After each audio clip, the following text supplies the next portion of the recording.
Dans cette leçon, on va faire les réglages du projet avant de commencer à mettre des rushs dedans. On va faire les réglages qui sont super importants. Mais avant ça, on a un réglage encore plus important à faire. C'est tout simplement de rajouter un disque dur source. Donc on va devoir faire reconnaître à DaVinci un disque dur pour qu'il le reconnaisse comme espace de stockage et qu'on puisse l'utiliser et par définition prendre les rushs qu'il y a dessus ou tout simplement faire écrire des choses à DaVinci dessus. Tout à l'heure, on est arrivé directement sur la page Edit. Tu vois en bas le petit onglet Edit. Pour l'instant, nous on va aller dans Media, donc le petit onglet de gauche. Tu vois que tout en haut, on a Media Storage.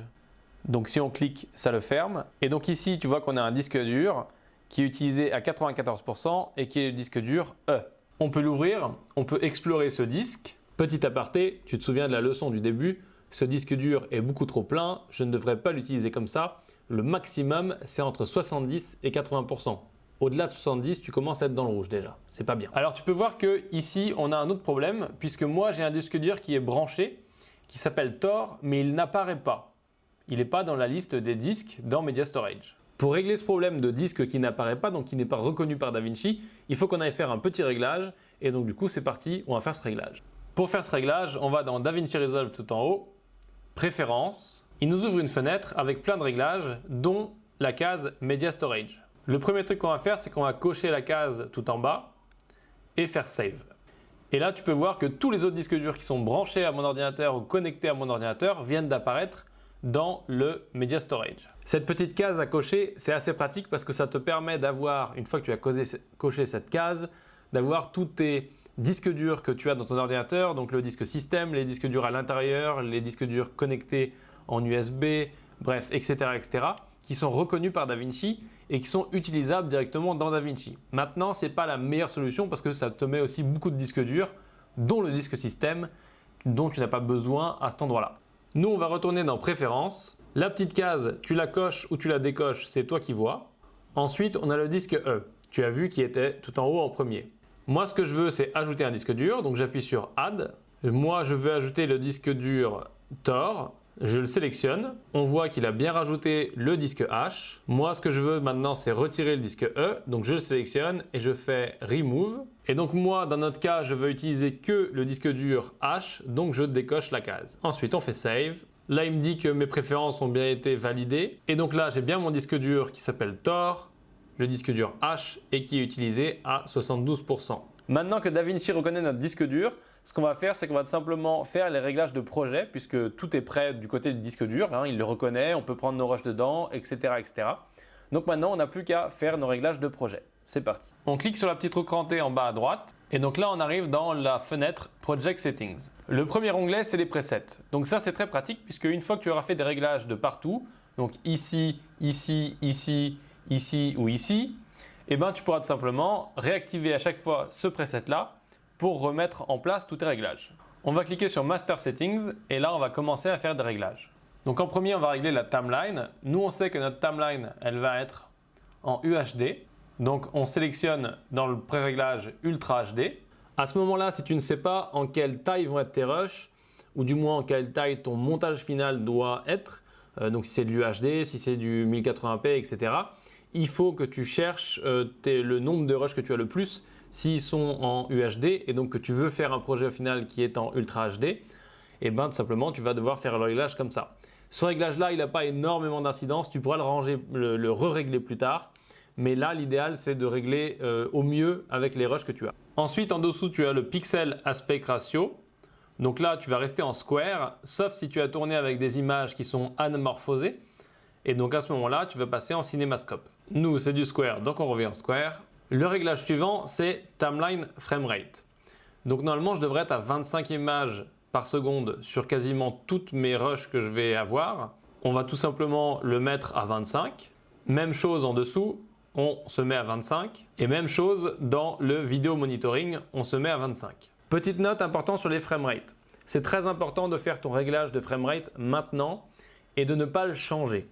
Si tu as un problème, c'est sûrement parce que tu as soit mal réglé framerate, soit parce que tu as accepté de changer le framerate sans le faire exprès quand tu as importé un rush. Il te met un message, des fois il te dit est-ce que tu veux changer quand tu mets ton premier rush, est-ce que tu veux changer selon les réglages, blablabla.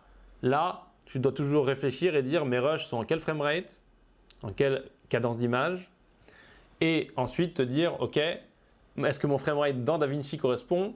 Si oui, je peux importer mes rushs. Voilà, on verra ça plus en détail, donc ça, il ne faut pas que tu t'inquiètes. Pour l'instant, ce qu'on va faire, c'est qu'on va regarder quelques réglages en plus, et dont un réglage très très important qui s'appelle les médias optimisés, qui va te permettre d'avoir un montage plus fluide quand ton ordinateur n'est pas très puissant ou quand tes rushs sont très très lourds.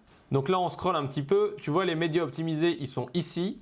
Mais avant de te parler de médias optimisés, petite note, si tu n'es pas familier avec les codecs, les conteneurs ou les wrappers, toutes sortes de choses comme ça un petit peu techniques, c'est pareil, je te mets des vidéos, les formats vidéo expliqués qui sont gratuits sur ma chaîne YouTube, mais je te les remets encore en dessous dans les leçons qui suivent, dans les contenus supplémentaires, pour que tu puisses te renseigner là-dessus et en savoir un peu plus, parce que c'est pas mal, ça peut te sortir de galère. Avant de te montrer comment on règle les médias optimisés et quelles options il faut choisir dans DaVinci Resolve, je t'explique rapidement ce que c'est.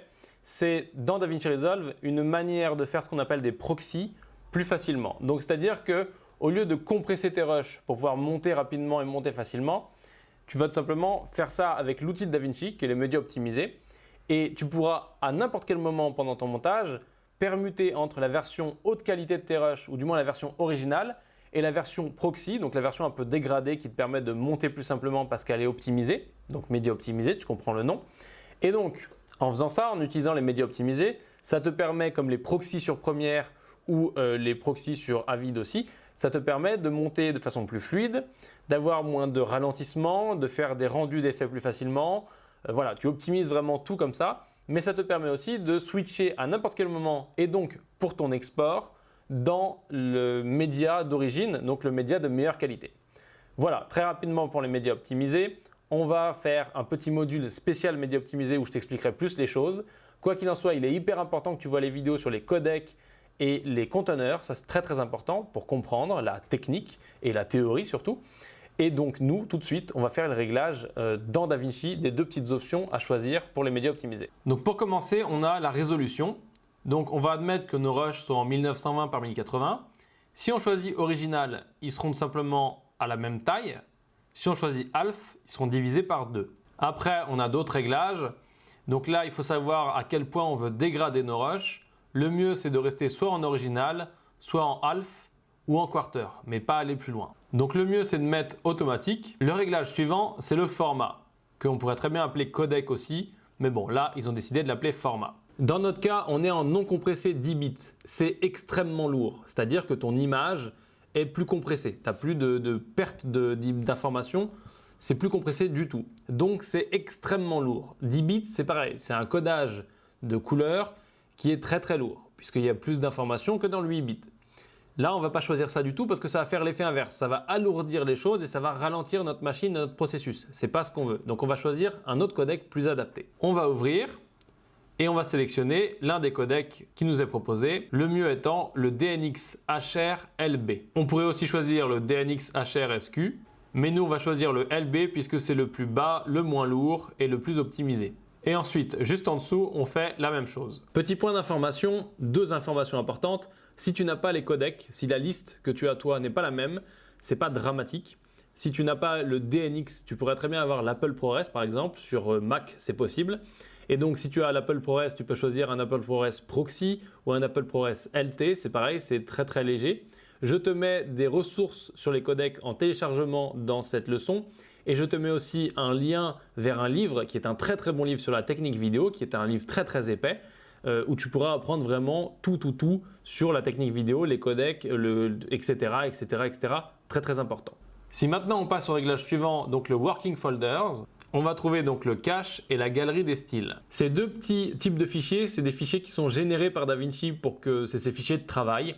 Working Folders, et donc à ce moment-là, il va falloir que tu paramètres où est-ce que tu veux les mettre, et c'est très très important de paramétrer par exemple sur ton disque dur prévu pour le montage, parce que tu peux très vite te retrouver avec un alourdissement. Par exemple, si DaVinci fait des rendus ou il fait quoi que ce soit, il va dans les destinations que tu as programmées là, il va tout simplement créer des fichiers pour travailler. Et donc, s'il crée des fichiers, ça s'alourdit. Et donc, ça peut très très vite, si tu as laissé les réglages par défaut, alourdir ton disque système. Et d'un coup, tu te retrouves avec plus de place nulle part. Et tu ne comprends pas pourquoi.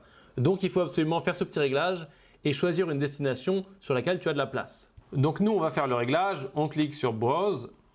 Là, on va sélectionner le seul disque qu'on a choisi pour travailler, le disque H. Ensuite, on fait Add Folder, on met Cache Resolve, on fait OK. Dans le disque, on sélectionne bien Cache Resolve et là, on fait OK.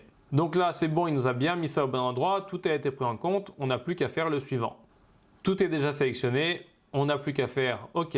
Ça, c'est good, on a fait les réglages super importants qui nous permettent de ne pas avoir des médias qui se créent à un endroit, on ne s'en rend pas compte et on alourdit un disque et c'est le bazar. Maintenant, on va faire un petit réglage qui est très spécifique et qui ne te servira peut-être pas si tu ne vas pas utiliser de caméra professionnelle, si tu ne vas pas faire certains workflows. Mais quoi qu'il en soit, fais-le, ça ne te coûte rien de programmer ça et ensuite de l'enregistrer dans les presets. Parce que si un jour tu utilises DaVinci Resolve pour faire un truc un peu plus pro, ça peut te servir. Si ce n'est pas ton cas, tu n'es pas obligé de faire ce réglage. Donc on se retrouve dans General Option. Ici dans Conform Option, il y a un truc très important à régler. On va tout simplement aller cliquer sur Assist Using Real Name. On va cocher cette case et ensuite on va cocher Source Clip File Name. Je ne rentre pas dans les détails de ce que fait cette option parce que c'est un peu technique et si tu n'es pas intéressé par ça, c'est pas très intéressant. Mais en gros, ça te permet de faire et d'assurer la traçabilité de tes rushs. Donc si tu utilises une caméra professionnelle et donc que tu veux faire des proxys dans DaVinci Resolve et aller monter ailleurs par exemple, eh ben, tu vas devoir à un moment faire une conformation. Donc à un moment faire correspondre tes rushs dégradés, tes proxys avec les rushs d'origine. Et donc pour ça, il va falloir que tu aies activé cette petite option pour la traçabilité.